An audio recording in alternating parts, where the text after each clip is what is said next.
오늘 새벽 기도회 시작하겠습니다. 우리 찬송가 384장으로 우리 찬송하시겠습니다.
오늘 본문 말씀은 우리 역대상 28장 마지막 20절, 20절을 봉독하고 은혜를 나누도록 하겠습니다.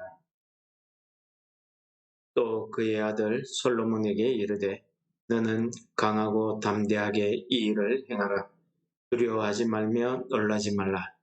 내가 여호와의 성전 공사의 모든 일을 마치기까지 여호와 하나님 나의 하나님이 너와 함께 계시사 내게서 떠나지 아니하시고 너를 버리지 아니하시리라. 제사장과 레위 사람의 반이 있으니 하나님의 성전의 모든 공사를 도울 것이요 또 모든 공사에 유능한 기술자가 기쁜 마음으로 너와 함께 할 것이요 또 모든 지휘관과 백성이 온전히 내 명령 아래 있으리라. 우리 역대상 28장은 한마디로 다윗 왕이 아들 솔로몬에게 하는 유언입니다. 물론 아들 솔로몬뿐만 아니라 28장 1절에 보시면은 이스라엘의 모든 지도자들, 방백들, 제사장, 레위인들, 그리고 군대 지휘관들까지 모든 군인들까지 다 모아서 그들 앞에서 하는 다윗의 마지막 말씀이 되겠습니다. 다윗 왕이 자기의 모든 인생을 살고 나서 이제 여호와의 성전을 건축하기 위한 그 준비를 다 마치고 자기의 생명이 다한 줄을 깨닫고 모든 백성들 앞에서 아들 솔로몬에게 하는 이야기는 오늘 우리가 읽고 있는 말씀, 오늘 이 부분이 되겠습니다. 물론 앞에서 솔로몬을 불러서 하나님의 성전에 관한 모든 설계도를 넘겨주면서 그에게 이 하나님의 성전을 짓도록 그렇게 사명을 부어 주었습니다. 오늘 말씀해 보시면은 아버지로서 또는 왕으로서 아들 솔로몬에게 당부하는 내용이 있습니다. 오늘 이 다윗이 솔로몬에게 하는 그 이야기를 들어보시면은 우리는 참 많은 위로를 받습니다. 첫째, 다윗은 솔로몬에게 강하고 담대하게 이 큰 일을 행할 수 있도록 그렇게 요구를 합니다. 그러나 29장에 보시면은 이 솔로몬이 이 일을 감당하기에는 다윗이 보기에 아직도 부족하고 아직도 어리고 모자란다고 생각을 하고 있습니다. 그러나 하나님께서 그를 택하시고 이 일을 맡기셨기 때문에 다윗은 이 일에 대해서 아들 솔로몬이 담대하게 이 일을 해내기를 바라는 그런 간절한 마음이 그에게 있었습니다. 그래서 두려워하지 말고 놀라지도 말고 이 일을 강하고 담대한 마음으로 행하라고 이렇게 위로하고 또 용기를 붙어주고 있습니다. 저는 이 다윗의 유언 가운데 오늘 20절에 있는 이 중반부에 있는 말씀이 정말 그 당시에 포로기 안에서 돌아온 유다 백성이나 오늘 이 말씀을 읽고 있는 우리에게나 주시는 하나님의 위로와 또 은혜가 이 한마디에 담겨 있더라는 것입니다. 무슨 말입니까? 다윗은 아들 솔로몬에게 용기를 내라, 담대하게 이 일을 하라, 그냥 위로의 말로만 한 것이 아닙니다. 그 근본 원인이 되는 그렇게 할 수 있는 이유가 그 다음에 이야기하는데 무엇입니까? 내가 여호와 하나님의 성전 공사의 모든 일을 마치기까지 여호와 하나님, 나의 하나님이 너와 함께 계시사 내게서 떠나지 아니하시고 너를 버리지 아니하시리라. 이 공사가 모든 일이 다 마치기까지입니다. 이 끝내기까지 하나님께서 너를 버리지 아니하시고 떠나지 아니하신다. 이 말씀입니다. 이 얼마나 큰 힘이 되겠습니까? 이런 믿음을 그에게 줍니다. 위로의 말과 함께 이 믿음을 그에게 심어준 것입니다. 그런데 21절에 보시면은 다윗 왕은 이런 믿음만 준 것이 아닙니다. 보시면은 실질적인 현실을 또 그에게 그대로 용기를 가질 수 있도록 현실을 이야기해 줍니다. 뭡니까? 제사장 네 사람들의 24반열이 너한테 있다. 그래서 이 사람들이 하나님의 성전 공사를 도와줄 것이다. 또 유능한 기술자들이 정말 자원하는 마음으로, 이걸 오늘 본문에서는 기쁜 마음으로 라고 표현하고 있습니다. 너와 함께 할 것이다. 여러분, 기술자가 일을 할 때에 그냥 월급 받고 주어진 일만 하는 경우에는 참 일하는 기술자도 힘들지만은 일을 시키는 사용자 입장에서도 굉장히 힘듭니다. 또 일의 결과도 그렇게 썩 만족스럽지 못합니다. 일하는 사람이 자기가 그 일에 대해서 사명감을 가지고 진짜 즐거운 마음으로 자원해서 자기 스스로 누가 시키지 않아도 자기가 알아서 그 일에 완성시킨다고 하면은 그 완성도는 아주 엄청난 것입니다. 이렇게 성전 공사에 동원되는 이 기술자들이 기쁜 마음으로 일한다는 것은 이 성전 공사를 함에 있어서 솔로몬에게 그만큼 부담감이 들어지는 겁니다. 솔로몬이 한마디만 해도 100%, 120%의 결과가 나올 수 있다 하는 사실을 한마디로 표현한 것 아니겠습니까? 그리고 모든 지휘관과 백성들이 내 말 한마디, 그 명령 한마디에 한 몸같이 움직일 것이다 하는 이야기를 해주고 있습니다. 오늘 마지막 아버지의 이 유언을 듣는 이 위로의 말씀과 믿음과 이 현실을 밝게 볼 수 있게 해주는, 깨닫게 해주는 이 지혜로운 말씀을 그가 들었을 때에 솔로몬이 얼마나 그 마음에 든든하겠습니까? 물론 하나님께서 솔로몬에게 지혜를 주시고 일을 감당하게 해주십니다. 그러나 아들로서 아버지에게 이런 말을 들으면 참 용기가 나는 것 같습니다. 저는 그 중에서 다윗이 솔로몬에게 믿음의 말씀을 한 이 부분이 너무나 우리에게 꼭 필요한 말씀인 것 같습니다. 여호와의 성전 공사의 모든 일이 마치기까지 여호와 하나님, 나의 하나님이 너와 함께 떠나지 아니하시고 흐리지 아니하시다. 이 믿음입니다. 여러분, 이 믿음은 다윗왕 때에만 있은 것은 아닙니다. 우리가 신약 성경에 보시면은 사도행전에 23장부터 이래 보시면은 사도 바울이 마지막 전도하다가 유대인들의 고발에 의해서 사로잡히게 됩니다. 사도행전 23장에 보시면은 사로잡힌 이 바울 사도에게 하나님께서 찾아가셔서 그에게 이런 말씀을 하십니다. 담대하라 라고 이야기합니다. 오늘 다윗 왕이 아들 솔로몬에게 담대하라, 두려워하지 말라 라는 이야기를 하듯이 하나님께서 그 바울에게 담대하라고 합니다.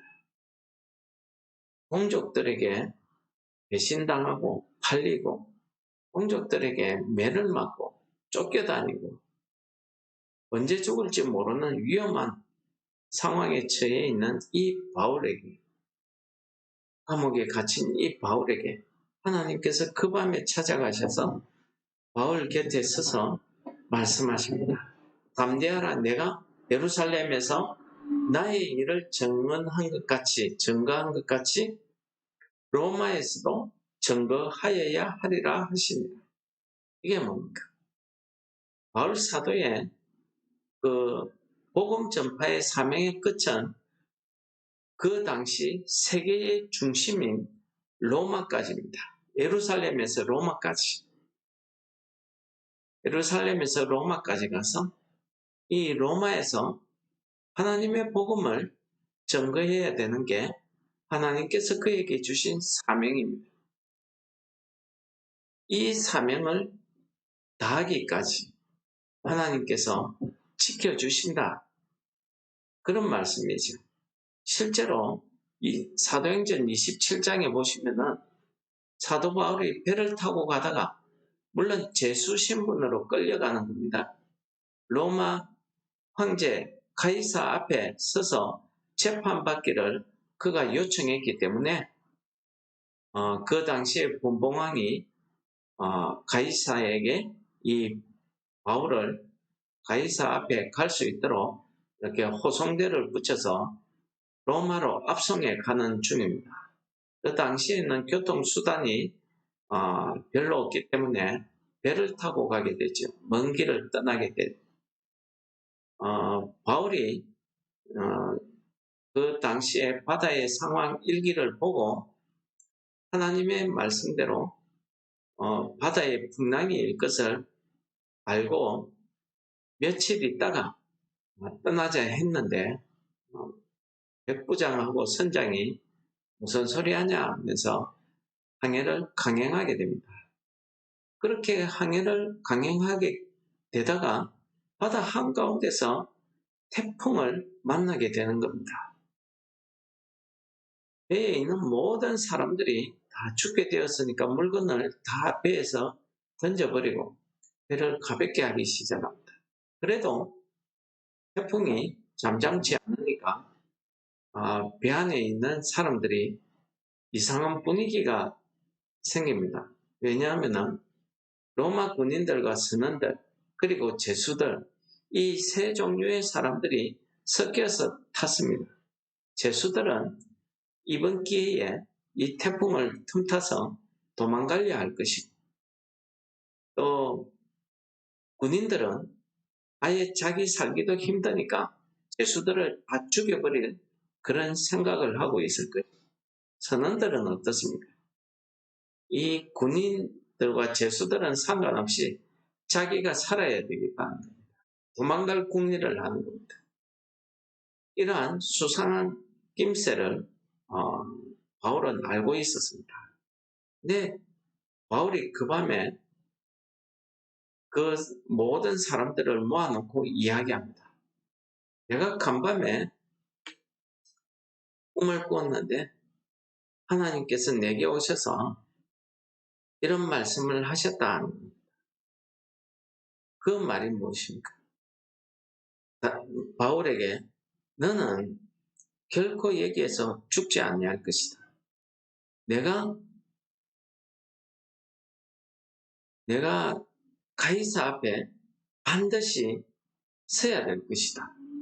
또 하나님께서 너와 함께 행선하는 사람들, 이 사람들을 다 내게 주셨다. 라고 말씀하셨다고 이야기합니다. 이 바울의 믿음의 한마디, 이 연설이 그 배에 앉아있는 모든 사람들에게 용기를 갖게 합니다. 그래서 바울의 지휘 아래 일사불란하게 움직여서 배는 비록 파산되고 구하지 못했지만은 한 사람도 죽지 않고 육지에 도달할 수 있는 목숨을 부지하는 이런 사건이 있었습니다.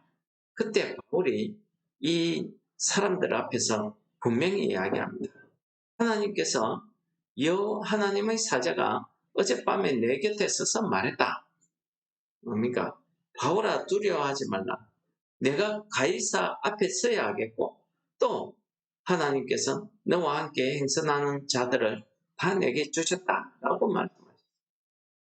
앞에 사도행전 23장 11절에서 말씀한 것 같이 바울의 그 믿음의 사명이 하나님께서 주신 그 소명이 다 끝나기까지 바울이 태풍 가운데 있다 할지라도 그 동족들의 칼의 위협 속에 있다 할지라도 감옥에 갇혀서 언제 죽을지 모르는 그런 처지에 있다 할지라도 하나님께서 그에게 찾아가셔서 너는 반드시 예루살렘에서 나를 증거한 것 같이 로마에서 나를 증거하기까지 너는 결코 죽지 않을 것이다.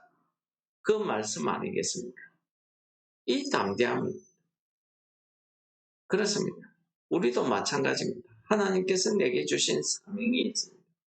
하나님께서 나를 이 자리에 서서 내가 이 일을 할 수 있도록 하나님께서 내게 주신 소명이 있습니다.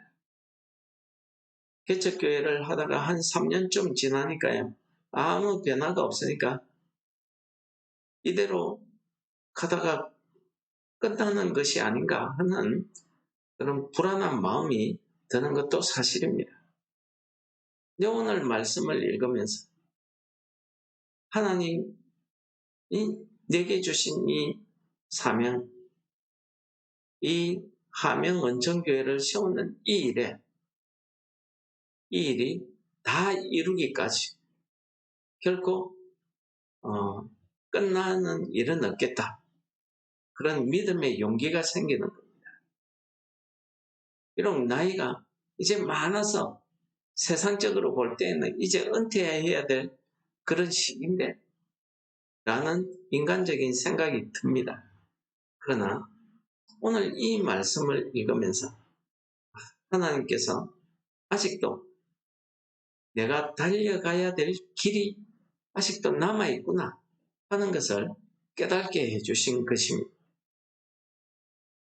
바울 사도는 디모데후서에서 그 신앙의 믿음의 아들 디모데에게 이런 이야기를 합니다. 나는 전제와 같이 이미 하나님께 구워졌고 내가 하나님 앞으로 갈 시간이 가까웠다. 내 삶을 되돌아보니 나는 선한 싸움을 싸우고 나의 달려갈 길을 마치고 믿음을 지켰으니 이제부로는 나를 위하여 의의 면류관이 예비되었으므로 주 곧 의로우신 재판장이 그날에 내게 주실 것이며 내게만 아니라 주의 나타나심을 사모하는 모든 자에게도 그 면류관을 의의 면류관을 주실 것이다 하는 이 믿음의 소망을 디모데에게 알려주고 있습니다. 이 디모데후서 4장 7절 8절의 말씀이 오늘 본문을 읽는 우리에게 주시는 믿음의 메시지 아니겠습니까? 솔로몬에게 이 큰 공사를 맡기면서 아들 솔로몬에게 믿음의 용기를 더해주는 말씀이 무엇입니까? 하나님의 성전 공사의 모든 일이 마치기까지 하나님이 너와 함께 하실 것이다. 너를 버리지 아니하시고 너를 떠나지 아니할 것이다. 이 말씀이 오늘 하루를 살아가는 우리에게 주시는 믿음의 용기, 믿음의 위로의 메시지가 되시기를 축원합니다. 우리 역시도 마찬가지입니다.